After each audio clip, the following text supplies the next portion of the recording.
Hello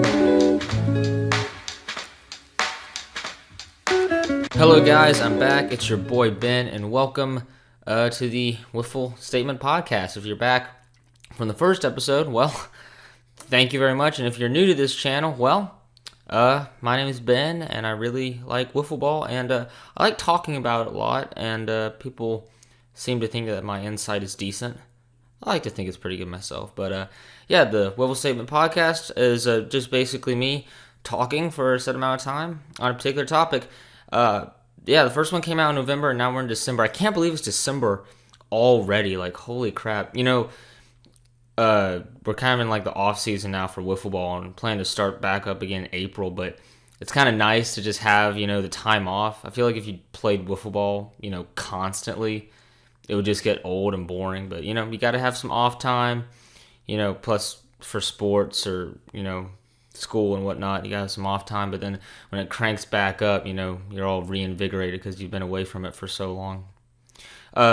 In the last video, I told you guys, I'm sorry, not last video, the last episode of the podcast, I told y'all to, if y'all had any topic that y'all liked or interested in, and the one comment I got related to that was MLW. That was it. I don't even think it was in caps, it was just MLW. So, I thought about that for a while, and I have talked about MLW a lot. And this goes again, if you guys do want me to discuss a topic in the next episode for January, tell me below in the comments. But when I was thinking about MLW, I was thinking more particularly about backyard leagues, and specifically why backyard leagues are so important in the wiffle ball community right now. So that's the approach I had decided to take with this. So I'm going to see how that goes. But yeah, backyard leagues, see, I feel like to completely get into this, we're going to have to go back to the beginning of wiffle ball. So wiffle ball began in the 50s, 57 maybe? I could be wrong on that. I don't want to fact check myself right now. But wiffle ball began as a way for kids to throw curveballs, without injuring their arm. And it was also for kids to play, quote unquote baseball in a small confined area. And that has now evolved into, you have professional leagues, you have backyard leagues, you have kids who play it on the playground, it's everywhere.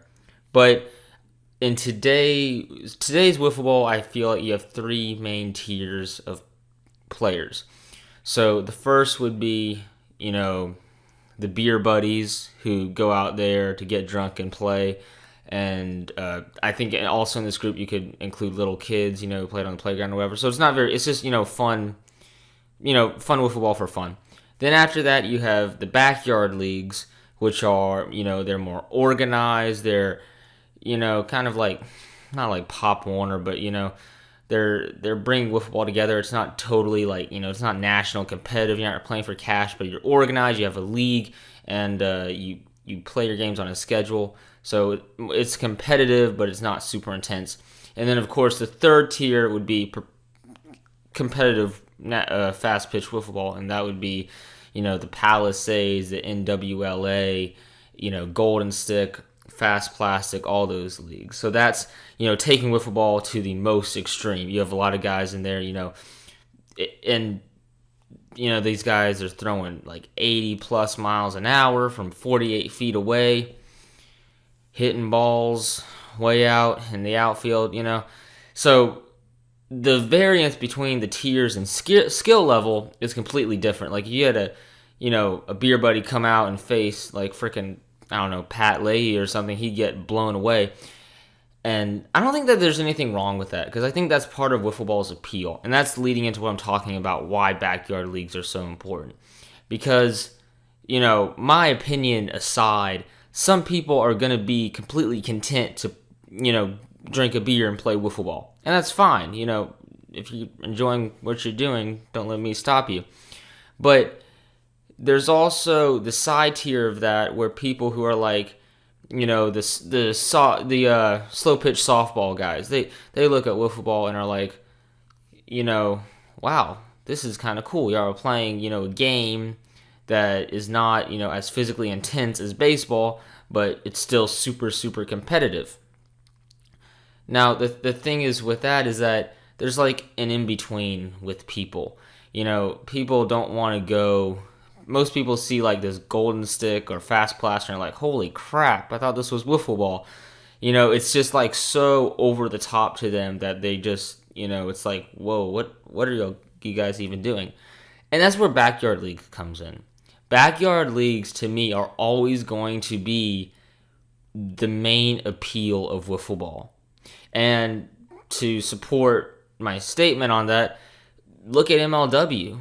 The reason that MLW has been so successful, besides their consistency over the past 7 seasons they've had, the reason for their success is that their rules are simple to understand. They play a simple baseball style of play, and it's very easy for anyone, whether you've ever seen wiffle ball before, if you have no clue what it is, you don't know what cutting is, you don't know what modified bats are, whatever. You just see these videos and are like, okay, I can get this.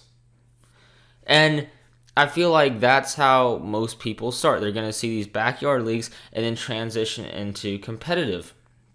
Or they're going to be content to stay at, the backyard level, which is also fine. But the point that I'm making here is that when people see wiffle ball, they're going to think about the backyard. And to me, that's personally a good thing, because that's where most people are going to be contented to stay. That's where wiffle ball's main market is. I don't know. Maybe in several years, wiffle ball will. I mean, we already have national championships, but maybe it'll grow and scale a lot more, and I hope it does. But it's always going to be based off of the backyard game, because that's really what it is at its core. And, okay, I'm sorry, I'm straying away from MLW. I'll get back into that in a second. The thing with MLW right now that is, I feel, making their appeal even bigger is that they have this really big buildup of fans who see them. Not only are they very accessible, but they're also professional enough to where it's not something you would laugh at. That's another problem with wiffle ball that I think we have, is that you also have these guys, you have guys who are, have their own leagues and their fields and backstops or whatever, but also you have just as many guys, and I don't want to come off in a bad way, but you have kids, playing in their front yard, in front of a car. How can I explain this? You have kids who aren't giving it the best look. You have the 5-year-olds using trampoline netting. I don't really have a specific example to use, but when you portray wiffle ball in that light, it's not the best, way to show it. But, arguably neither is fast pitch, because most people see that as being way over the top. So, again, that brings me back to where the backyard leagues come in. Because why? It's accessible. That's all it is. It's accessible. Anyone can, click on an MLW video if they have a basic knowledge of baseball and be like, okay, they're running the bases, they score, ghost runners, home run, strikeouts and walks. It's really simple. Whereas if someone were to click on a golden stick video, it would be, why aren't they running the bases? Oh, well, now he's running the bases because he hit a home run. Why is he flipping the ball to second? Why are they throwing it to the backstop? There's if you don't really know the game and you watch like a golden stick or a Palisades video, you're going to be very, confused. Now, don't get me wrong, I love golden stick, but it also took me like half a year to really understand the rules. And that's because I cared enough to teach myself. Most people are not going to care enough. If they are confused by what they're watching, they're just going to be like, oh, okay, that's cool. Now on to the next video on YouTube's infinite algorithms. But that's what I'm saying about MLW and leagues like that. I personally think we need a lot more backyard leagues in the community right now. Because, frankly, I feel like Golden Stick's online presence has kind of been fading lately. And thankfully Palisades is doing a great job of, doing what they've been doing and holding up strong. But I feel like also the reason that backyard leagues are so important is that people want to watch games. That's, if the wiffle ball community is going to grow, it's going to come from people enjoying their games because it's something that people get invested in. They can come, they can pick a team, they can come watch them, week after week and compete for something. Gone is the era where people really want to wait and see a bullpen. And I just posted a bullpen, so I guess I have no room to talk. But I feel that's also why, Sean Steffi has stopped posting. Well, I don't know why he stopped. He's probably busy with work or whatever.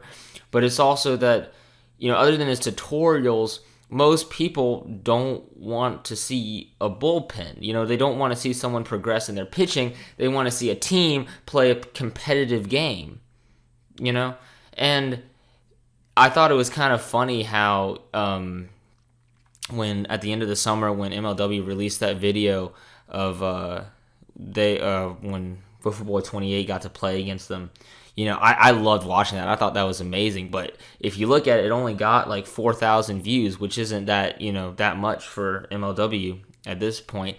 And it's kind of funny how the torch has been passed in a sense, because forever, Sean's, Wiffle Boy 28, that channel was like the wiffle ball channel, the one with the most views, the most subscribers, the most active. And now that torch has been passed to MLW, who's done a great job. MLW is pioneering the wiffle ball community. Man, I don't mean to blow them up, but y'all wanted me to talk about MLW, so I'm doing it.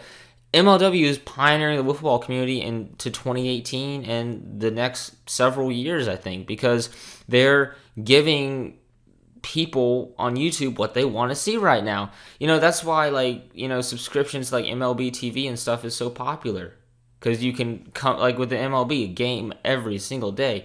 And, MLW is not every day, but they've posted so many highlight videos this year, much more than they did in past seasons. And that was to give fans the consistent update, the consistent highlight reels of their teams. And that's what people want. And also the, kids, I say kids, 11 or 12, they see these videos and it's so cool. It's like, these guys, they have teams, they got jerseys, shirts, they got their own bats and a strike zone. It's not too much to where it's overwhelming. Like I've been saying, it's still accessible, but at the same time, it's like, wow, that's really cool. I want to be able to do that. Whereas, if people would, a 10 or 11-year-old would click on a Sean Steffi, Wiffle Boy 28 bullpen, they'd be like, oh my gosh, his pitches are dropping 20 feet. His riser is, like 70, 80 miles an hour. Then they go out in their backyard and they take a ball and they don't know how to cut it. They don't know how, how the wind direction affects it. And they try to throw these pitches and they have no luck at all. Their arm gets sore. They get frustrated and quit. That's all it is. That's it. So there's, I'm not saying that there's anything wrong with, Wiffle Boy 28, but I'm just saying that kids more in particular, who are the ones that, wiffle ball is based around, let's not kid ourselves. When kids see MLW playing, that's what gets them fired up to play the game. Not an adult who's out there throwing 80, 90 plus miles an hour.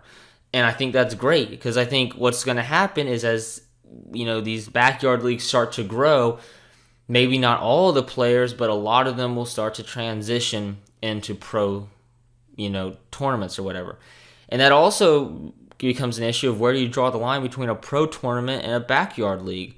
Well, I think, over time, as these leagues continue to grow, MLW could become, start their own region that is basically a professional league. I mean, they started to do it. They're already hosting their own tournaments that I hope, to attend one day.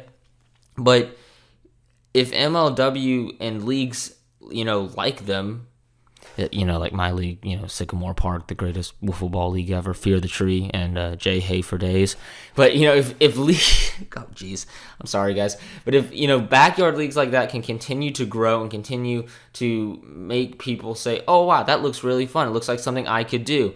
Then that's what is going to get more people into the game, and that is what's going to make them start their own leagues and hopefully get more people to really start, getting into the game of wiffle ball, start learning about it, start practicing, and then hopefully they'll start playing a lot of games, starting their own leagues, and then transitioning some of them into professional wiffle ball.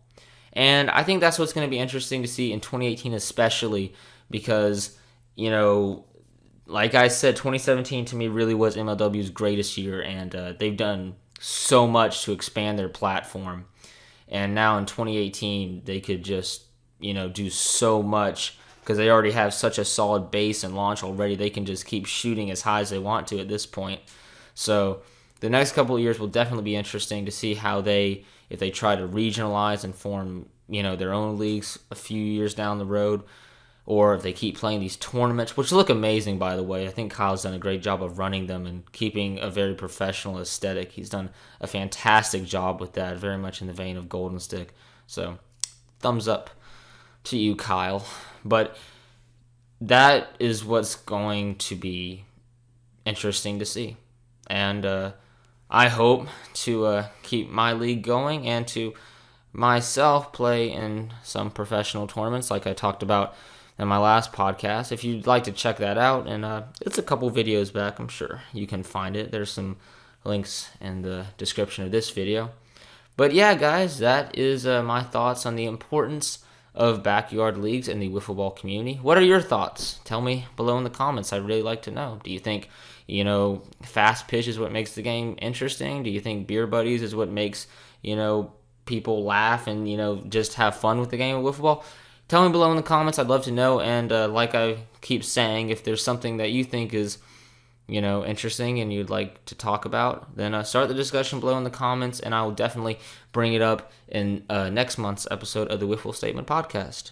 That's going to do it for this episode, guys. If you got through this whole thing, thank you very much. I greatly appreciate it. It's definitely different for me, talking unscripted, so trying to get better at it. Thanks for sitting these out. I hope you enjoyed it. You get out there, have an awesome day, play some wiffle ball, and I will be talking to you very soon. Goodbye.